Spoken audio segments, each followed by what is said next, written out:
ఇకపైన మన ప్రభుత్వంలో ప్రజావేదికల కూల్చివేతలుండవు. 3 రాజధానులంటూ రాష్ట్ర భవిష్యత్తు ఆటలాడే పరిస్థితి ఉండదు.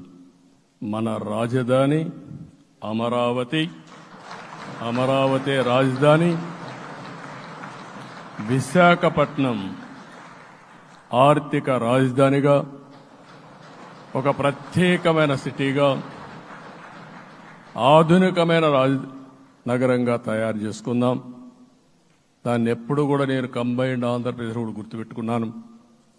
విశాఖపట్నం అటు జనసేనకు, తెలుగుదేశానికి, బీజేపీకి ముగ్గురు కూడా చాలా ముఖ్యమైన నగరం ఇది. ఎందుకు నేను ఈ మాట అంటున్నానంటే, లాస్ట్ ఎలక్షన్లో 2014లో హరిబాబు అక్కడ ఎంపీగా గెలిచారు. తర్వాత విడిపోయిన తర్వాత 2014లో మళ్ళీ మనం పోటీ చేసినప్పుడు చేశాం. 2019లో 4 అసెంబ్లీ సీట్లు గెలిపించిన ఏకైక నగరం విశాఖపట్నం తెలుగుదేశం పార్టీకి. అదే మారిగా ప్రజల్లో గణనీయమైనటువంటి అభిమానం జనసేన అధినేత పవన్ కళ్యాణ్ గారి పైన ఉంది. ఈ 3 కలిపి నిన్న ఒక సునామీ మారిగా వచ్చింది. అక్కడ ఒక్కొక్క సీట్లో మీరు చూస్తే 90,000, 90,000, 70,000, 80,000 మెజారిటీతో గెలిపించారంటే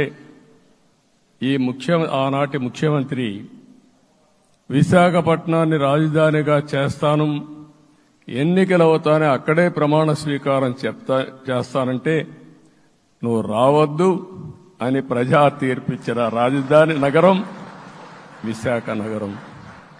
అంటే ఎలాంటి టెంప్టేషన్ కూడా లొంగలేదు వాళ్ళు. ఇది ఒక అనుభూతి. విశాఖపట్నాన్ని మర్చిపోయే సమస్య లేదు. తగిన గుర్తింపు ఇస్తాం, అభివృద్ధి చేస్తాం. ఇంకొక పక్క కర్నూలుని కూడా ఇదే మారిగా చెప్పి కర్నూలుని జ్యుడిషియల్ క్యాపిటల్గా చేస్తామని కడాన ఏమీ చేయకుండా వదిలిపెట్టినటువంటి వ్యక్తి.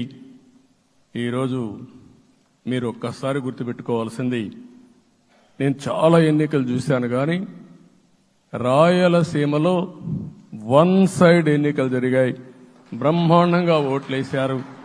ఓట్లేయడమే కాదు, ఊహించినటువంటి మెజార్టీస్ ఇచ్చారు. ఇది నేను కొంచెం భయపడ్డాను బిగినింగ్లో, కానీ ఊపు చూసిన తర్వాత మాత్రం అనిపించింది అందరూ ఎక్స్పెక్ట్ చేశారు రాయలసీమలో కొంచెం ఇబ్బంది ఉంటుందని. అలాంటి రాయలసీమ తిరుగుబాటు చేసే పరిస్థితికి వచ్చింది. దానికి కూడా మన అందరి మీద బాధ్యత ఉంది.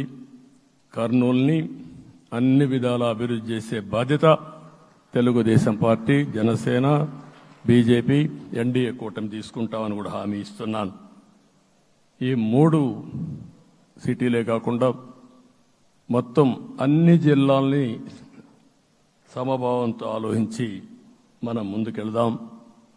ఇంకొక పక్క మనలో ఏ కోశాన కూడా అహంకారం ఉండకూడదు, అరాచకం అనేది ఎక్కడా కనిపించకూడదు.